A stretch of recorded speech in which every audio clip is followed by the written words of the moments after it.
आज हम लोग मर्क्यूरी के टूर पे जाएंगे, यानी कि मर्क्यूरी के बारे में बात करेंगे। तो आइए चलते हैं। तो कितना दूर है ये मर्क्यूरी यानी कि बुध?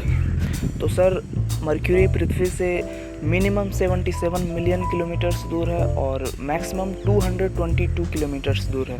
अब ये मिनिमम मैक्सिमम का क्या मतलब है? जैसा कि आपको पता होगा कि कोई भी प्लैनेट सर्कुलर पाथ न अपना करके इलिप्टिकल पाथ अपनाता है, इसलिए यहाँ पे दूरी सबसे कम होती है और यहाँ पे दूरी सबसे ज़्यादा होती है।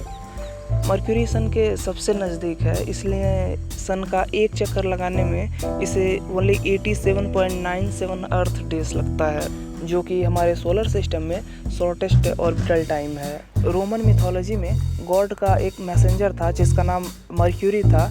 उसके पास जूते थे और सिर पे एक हेलमेट था और उसके हेलमेट में विंग्स लगे थे, जिससे वो गॉड के मैसेजेस को एक स्थान से दूसरे स्थान पर बहुत क्विकली डिलीवर कर देता था। सेम केस इस प्लैनेट के साथ भी था। ये सन का ऑर्बिट सबसे शॉर्टेस्ट टाइम में कंप्लीट कर लेता था, इसलिए इसका नाम रोमन मैसेंजर के नाम पर मर्क्यूरी पड़ा।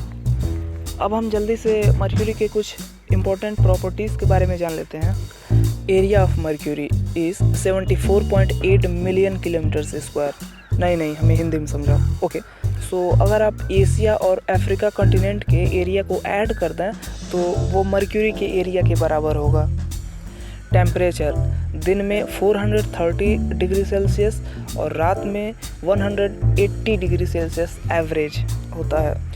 एवरेज ऑर्बिटल स्पीड 47.36 किलोमीटर्स पर सेकेंड होता है। कंपेयरिंग बाई अर्थ यहाँ पे 29.78 किलोमीटर्स पर सेकेंड होता है।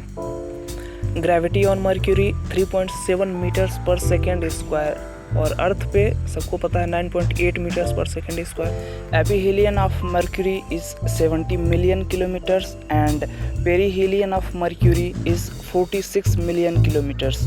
अब ये एपीहीलियन और पेरीहीलियन क्या है? तो आप ये समझिए कि एपीहीलियन वो पॉइंट होता है जहाँ से किसी प्लैनेट और सन के बीच का डिस्टेंस सबसे ज़्यादा होता है, और इसी का अपोजिट पेरीहीलियन वो डिस्टेंस होता है जहाँ से उस प्लैनेट और सन के बीच का डिस्टेंस सबसे कम होता है। इस प्लैनेट के बारे में हमारे पास ज़्यादा जानकारी नहीं है, क्योंकि अभी तक इस प्लैनेट के पास केवल 2 ही स्पेसक्राफ्ट पहुंच पाई हैं, जिसमें से पहला स्पेसक्राफ्ट था मारिनर, जो नासा के द्वारा लॉन्च किया गया था और ये काफ़ी सक्सेसफुल रहा, क्योंकि ये लगभग 45% मर्क्यूरी का फ़ोटो खींच लिया था। और दूसरा स्पेसक्राफ्ट नासा के द्वारा ही लॉन्च किया गया मैसेंजर था। ये 4 साल तक मर्क्यूरी को ऑर्बिट किया और फिर प्लैनेट में ही क्रैश कर गया। अब आपके मन में ये सवाल ज़रूर आ रहा होगा कि हम हबल या फिर जेम्स वेब जैसे टेलीस्कोप से इसका फ़ोटो लेकर के काफ़ी इन्फॉर्मेशन निकाल सकते हैं, लेकिन ये उतना प्रैक्टिकल नहीं होगा, क्योंकि मर्क्यूरी के बैकग्राउंड में सन इतना ब्राइट है कि टेलीस्कोप्स के इंस्ट्रूमेंट मेल्ट हो जाएंगे। मर्क्यूरी को आप अपनी नंगी आँखों से भी देख सकते हैं। ये सुबह और शाम को दिखाई देता है। आप उत्तर पश्चिम में देखने की कोशिश करेंगे तो शायद ये आपको दिख जाए। मैं मर्क्यूरी के कुछ फ़ोटोज़ इंस्टाग्राम पे अपलोड कर दूंगा, आप ज़रूर चेकआउट कीजिए। अब हम लोग मर्क्यूरी से रिलेटेड कुछ इंटरेस्टिंग फैक्ट्स के बारे में जानेंगे। So the first is longest day. 1 day on mercury is equals 59 earth days. तो आप ये समझिए कि मर्क्यूरी अपने ऑर्बिट में सबसे तेज़ी से घूमता है, लेकिन अपने एक्सिस पे सबसे स्लो घूमता है। इसीलिए यहाँ का एक दिन अर्थ के 59 दिन के बराबर होता है। Slightly larger than the moon. आप मून को लीजिए और उससे थोड़ा सा बड़ा इमेजिन कीजिए, तो उतना बड़ा है मर्क्यूरी। Very thin atmosphere.